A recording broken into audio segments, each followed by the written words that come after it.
Hello guys, for today's video, tuturuan ko po kayo kung paano mag-book ng hotel sa booking.com. Unang-una po, buksan nyo po ang inyong browser and then i-type yung website ng booking.com. Make sure na legit yung website, dapat HTTPS, and then mag-register po kung wala pa po kayong account. Type yung email address nyo and click yung continue with email. May ma-receive po kayong instruction from booking.com. Once na may account na kayo, just click sign in and then type yung email address, click continue with email. Kung ayaw nyo naman pong mag-create ng account, pwede rin naman kayong mag-book as a guest. Ayan. So, pagbukas pa lang natin ang website, automatic na nandito na siya sa hotel booking. Piliin nyo lang yung destination nyo. Kunwari, pupunta kayo sa Kuala Lumpur sa Malaysia. Tapos, ito yung date. Ayan, for adults. Kung may kasama kayong bata, hanggang 17 years old, pwede. Piliin nyo lang. Tapos, kung ilang room yung gusto nyo, 2 ba? 3 ba? Ayan, tapos click done. Click search. Tapos dito pwede nyo i-sort yung mga lumabas na options. Ayan, yung mga options. Ako usually pinipili ko itong lowest first kasi gusto ko makita kung ano yung mga pinakamura. Tapos, filter ko siya. Gusto ko may private bathroom. Yan. May breakfast. Non-smoking room. Gusto ko may 24-hour front desk, especially kapag darating kami ng madaling araw para siguradong may mag-aasikaso at dapat may aircon. Kung meron pa kayong gustong piliin, kunwari gusto niyo ba family room, gusto niyo may spa, pet friendly, may swimming pool, gusto niyo ba may hair dryer, ganyan. Ayan. Click nyo lang yung gusto nyo. Tapos, pwede na kayong mag-search.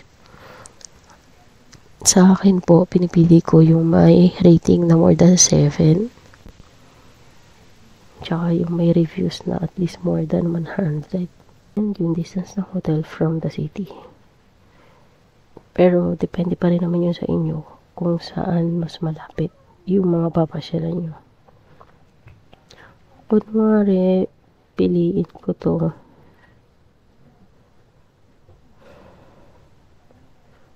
Tapos, andito yung mga reviews.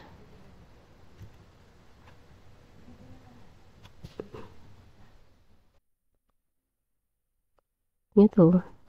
Yan, makikita nyo lahat ng reviews ng mga previous customers. Usually, binabasa ko yung hanggang page 10. Yan, importante sa akin yan. Kapag binabasa ako na mukha raw hindi safe sa lugar or palagi may mga nakatambay na hindi mapagkakatiwala ang tao or sobrang dami ng bedbug, sobrang dami lagi ng EPS, X na po sa akin yun. Ayun, nasa sa inyo naman po yan. Yan, pagkabasa nyo ng review, pwede nyo rin i-check yung mga facilities. Ayan daw yung mga facilities under ng deluxe family room. Ayan, ang dami.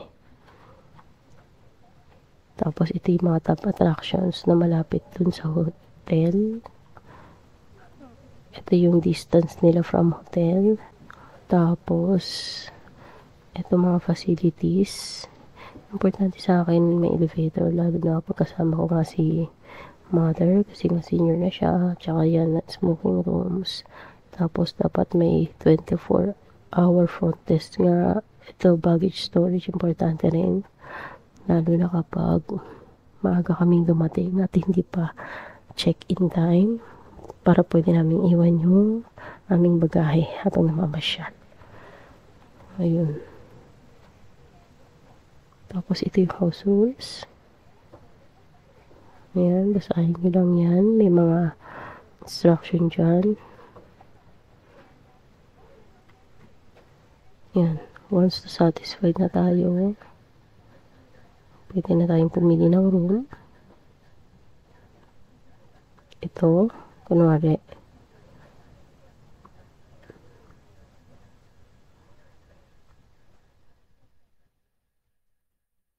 mas mura to. Kasi breakfast daw is optional. Okay. Dito, included na siya sa price. Okay, para sa akin, mas okay. Ito. Yan, tapos click niyo yung reserve.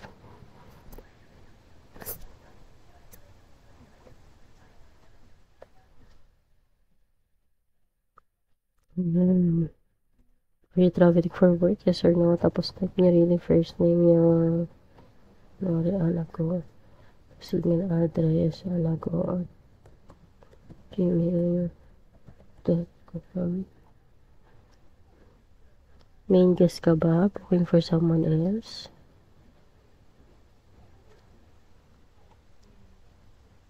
Kung ilan yung guest. Tapos, kung interested ka ba mag-book ng flight sa kanila, mag-book ng taxi, mag-rent ng car. Ayan. Kung may special request ka, kunwari, sabi mo, lower floors, please.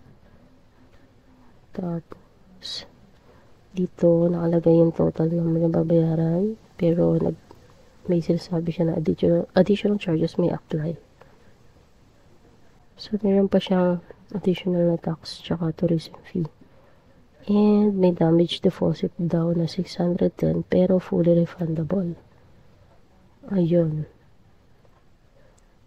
Tapos dito, ilagay nyo kung ano yung estimate time of arrival nyo. Kunwari, 5 p.m. Para at least sigurado tayo or sigurado kayo na ready na yung room pagdating nyo. Tapos click nyo ng next. Yan ang details.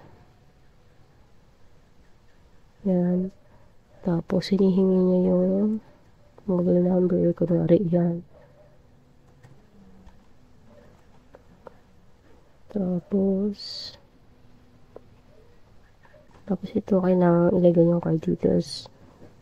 Visa ba, JCB, UnionPay, credit card, ganyan. Tapos, card number, expiration date ng card, tapos yung CVC code, yung number na nasa likod ng card. Tapos, kung gusto nyo ba makareceive ng mga emails, including deals, etc., marketing emails, yan, once na napapilip nyo na yung card details nyo, just click complete booking. And then, makaka-receive na kayo ng booking confirmation. Check nyo lang sa inyong email. Ayun po. So, ayan.